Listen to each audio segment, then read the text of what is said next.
વિદ્યાર્થી મિત્રો, હવે ઓરિએન્ટેશન સિરીઝના ભાગરૂપે ચેપ્ટરની અંદર તમને કહી દઉં, બેન્કિંગ અને નાણાકીય નીતિ વિદ્યાર્થી મિત્રો one of the most IMP and twisted topic છે.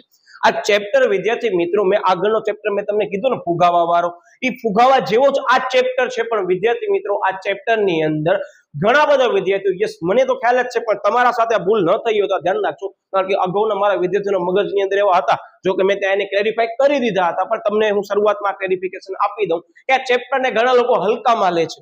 યસ, હલકામાં લે કેવું ખબર છે કે ના સાહેબ આ તો ક્વેશ્ચન હું આ સિસ્ટમનો લાભ લઈ લઈશ, નહીં લેવાય. આ ચેપ્ટર વિદ્યાર્થી મિત્રો તમને કહી દઉં કે બોર્ડની અંદર 5 ગુણમાં આવે છે.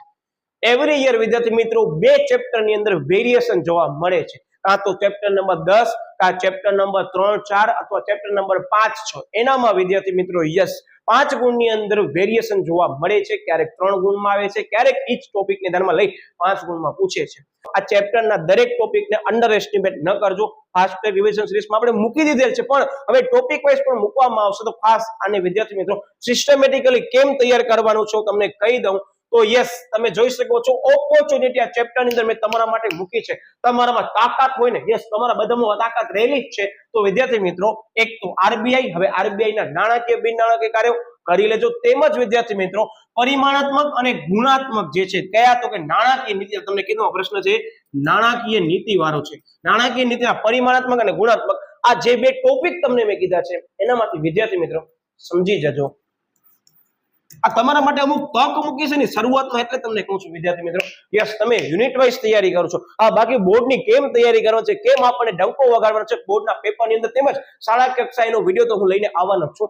તમે મારા ઉપર વિશ્વાસ મૂકજો, હું નહીં તૂટવા દઉં તમારો વિશ્વાસ, બરાબર. છેલ્લે સુધી ખાસ આ બધી વસ્તુ નોટ ડાઉન કરી લેજો, કારણ કે તમે જે પણ કક્ષાએ, હું એમ નથી કહેતો કે આ જ કક્ષાએ તમે આ વિડીયો જોઈ રહ્યા છો, હા તમે તમારી શાળાની અંદર જ્યારે પણ ટોપિક ચાલતા હોય ત્યારે ખાસ પોઈન્ટ આઉટ કરો કે ઓરિએન્ટેશન સિરીઝની અંદર ધર્મેન્દ્ર સરે આ યુનિટની અંદર આટલા ક્વેશ્ચન ફિક્સ કરવાના કીધા છે.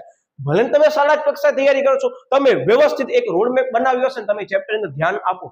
ભલે વિદ્યાર્થી મિત્રો તમે ત્યાં જેટલું પણ કવર કરી શકો તેટલું કવર કરો. હું તો મારા દરેક વિદ્યાર્થીને એમ જ કહું કે તમે જ્યાં પણ ભણતા હો ને, પછી શાળાકીય કક્ષાએ ભણતા હો, તમારા મિત્રો આવીને તમને ભણાવતા હોય, XYZ કોઈ પણ જગ્યાએ તમે ભણતા હો વિદ્યાર્થી મિત્રો, એકદમ ફોકસ થી ભણજો. એટલે આ તમારા પાસે રોડમેપ બહુ જરૂરી છે ચેપ્ટર વાઇઝ, બરાબર. બાકી ઇન ડિટેલ ની અંદર કયા પ્રશ્નો ખાસ કરવાના છે, 2 માર્કમાં કયા કરવાના છે, 1 માર્કમાં કયા કરવાના છે, ત્યાં ખાસ ધ્યાન રાખવાનું છે. જો કે already fast track revision series મુકાઈ જ ગઈ છે, પણ હું ફરી પાછું નવી અપડેટ વર્ઝન લઈને આવવાનું છું, એટલે ખાસ ચેનલ સાથે જોડાયેલા રહેજો. કદાચ તમને ખ્યાલ ન હોય, તમે આ વિડીયો નવા જોવા આવી રહ્યા છો, તો ખાસ અગાઉના બધા ચેપ્ટરની ઓરિએન્ટેશન જોઈ લેજો.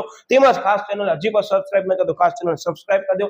ચેનલની અંદર વિદ્યાર્થી મિત્રો ખાસ બેલ આઇકન પ્રેસ કરી નાખો, તમને સોશિયલ મીડિયાના માધ્યમો અંદર બધી આવી નોટિફિકેશન મળશે. એટલે કદાચ તમે નવા હોય હું માનીને ચાલુ છું, તો વિદ્યાર્થી મિત્રો અવશ્ય આ બધી વસ્તુ સોશિયલ મીડિયા સાથે ન સંકળાવો તો સંકળાઈ જજો, અને એના સાથે અપડેટમાં પણ રહેજો કે સાહેબે આ નોટિફિકેશન કઈ રીતે મૂકી છે, બરાબર. યસ, હવે શરૂઆત જ ક્યાંથી કરવાની સાહેબ?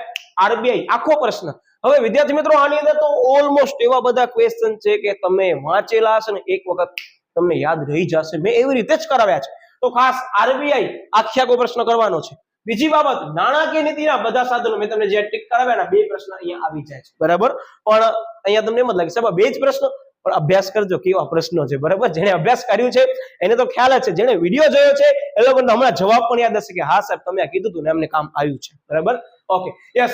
બેંકનો ઉદ્ભવ, વિકાસ, સાક્ષર જનને થાપણોના પ્રકારો અને તફાવત વિદ્યાર્થી મિત્રો બેંક અંગેનો તફાવત કીધું તમને કે આની અંદર ક્યારેક વેપારી બેંક અને આવી રીતે તફાવત આવી શકે છે. તો ખાસ આ તફાવત હું ઘણા મારા વિદ્યાર્થીઓને કહું કે તમે શાળાકીય કક્ષા માટે અવશ્ય કરી લેજો. ચોથા નંબરના સ્ટેપ ઉપર આપણને આટલા ક્વેશ્ચન કરવાના રહેશે. ક્લિયર થઈ ગયું તમને? હવે આ ક્વેશ્ચન ની અંદર કયા ક્વેશ્ચન મોસ્ટ ટાઈમ છે આપણે આઈએમપી ની અંદર ચર્ચા કરશું, બરાબર. આવી રીતે આપણે કરવાનું રહેશે. હવે આ ચેપ્ટર ની અંદર કયા ક્વેશ્ચન મોસ્ટ ટાઈમ છે આપણે આઈએમપી વખતેની ચર્ચા કરશું.